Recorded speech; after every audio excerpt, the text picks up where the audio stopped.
Hi everyone. So today I'm going to show you 6 time-saving, easy to make digital escape activities that you can include in your digital escape. First type of activity we have is a color lock. So this is an example of a color lock, and how it works is you have a set of questions, and as the correct answer is input, it will spell out a code, and this will allow students to enter that code into the digital escape. So if I were to enter the answers, there will be a color change, and here's the 4-digit code that pops up once all the answers are correct. So here I have a spreadsheet that's set up to where I have my questions, and then I have the answers to my questions. In this case, I'm just matching the answer to the question number. And on the other side of my spreadsheet, I did the same thing with the question and answer. So what I'm going to do is I'm going to use the opposite side of my spreadsheet as a reference to my answers, or as a reference in my conditional formatting. So how I'm going to do my color lock is I am going to use conditional formatting. So what I would do is I would click on the answer box and then choose whatever letters or numbers I want to use as the code to my color lock. So in this case, I'm just going to use the letter T. So I'm going to highlight my boxes so it makes the letter T. You can choose to highlight the answer columns or not, totally up to you. Once I have chosen the cells that I want to use, I'm going to go to the paint can and I'm going to click on conditional formatting.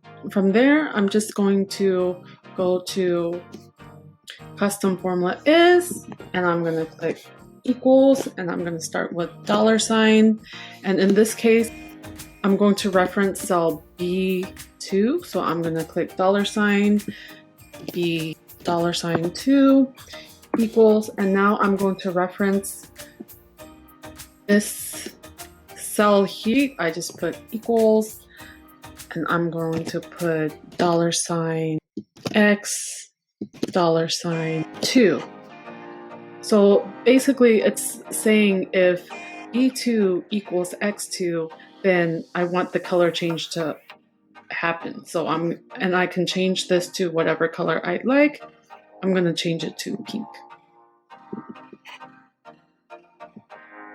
Okay, and then I can test it out to see if it works. If I delete this, it should disappear. And then if I enter the correct answer, or the answer that matches that cell, it should come back. And there's my T. And then I'm going to continue to do this with the other questions as well. So once I'm done setting up my color lock to match the answer key, I can adjust my columns to make them look more like letters. I'm just highlighting where all my letters are, and then I'm just gonna grab my cells and move them and resize them until it's the size I like. Okay, so there's my code there. And then I can also hide this. I might want to change the colors, and then just hide this section. If I delete this, it disappears. If I enter the answers, there's my code, and that's how you do a color lock. Next, we have a jigsaw puzzle. To create a jigsaw activity, there are a bunch of different jigsaw puzzle sites that you can use. My favorite one to use is Jigsaw Planet. When you go to Jigsaw Planet, you can choose from their pre-made puzzles, or you can create your own puzzles. I like to create my own puzzles. What I like to do is have students put together a puzzle that's similar to something like this, and then have them solve their puzzle. To create your own puzzle on Jigsaw Planet, all you have to do is first log in, create an account if you don't already have one, and then click create, and you're gonna choose whatever file you want to use as your puzzle, whatever image you want to use. So you can click choose file, and upload your image. Then you decide on the difficulty of the puzzle piece. I don't like to make it too difficult because I don't want it to take that long, so I'll change it to 20. And then you pick your puzzle types, where you want the puzzle to be, in this case for digital escapes, and then click create.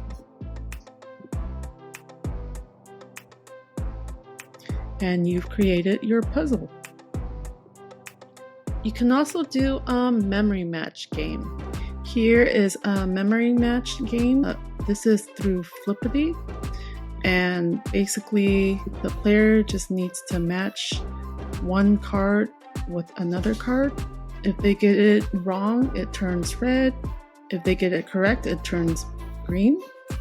Once all cards are matched, there is a code that's given to input as an answer.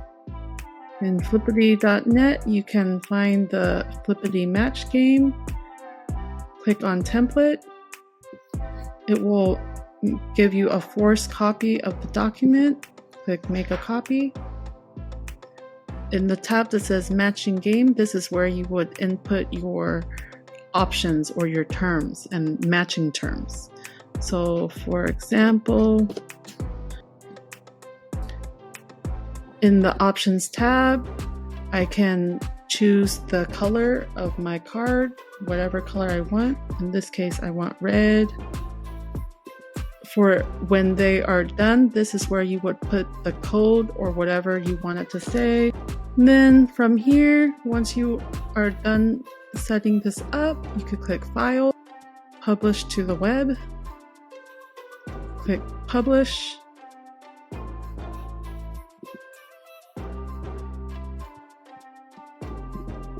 And to get the link, here it is. Make a copy of the link, paste it, and you created a memory match game. And lastly, different ways to create hidden messages. There are multiple ways to create hidden messages. One way is to create a maze. This maze includes a word problem that students then solve to get the answer, to get the clue. To create your maze, you just go to festisite.com. It will take you to this template here. You just type the text that you want to include in the maze. I could choose my settings and the size I want. Once I have that done, I could click on preview and it will give me the maze. I can download that, or I can just take a screenshot of it and insert it into my digital escape. Another type of hidden message that you can create is a cryptogram. So this is a cryptogram here. Basically, you can create a code that students need to crack and then have them solve that code. In this case, this was a word problem that students had to figure out, and then they had to solve the word problem. To create the cryptogram, you just go to kidzone.ws. Then all you have to do is type in the sentence you want to use or the word problem you want to use. Once you create your sentence, you can click create. And then from there, you customize your cryptogram. Once you have typed in your phrase, from here you would choose the second to the last portion. So this one here, you don't want blanks to be filled in. And then you click on Open Cryptogram Print Window. And what I would do is take a screenshot of this here. If you go to Fody.com, you can actually generate your own newspaper clipping. All you would have to do is enter your text here, whatever it is. You could enter, again, word problems or secret messages. Click generate, and it will create your newspaper clipping. You can download your image or, again, take a screenshot of your image. Those were your 6 time-saving, easy to make digital escape activities. All links to sites will be in the description. Thank you for watching!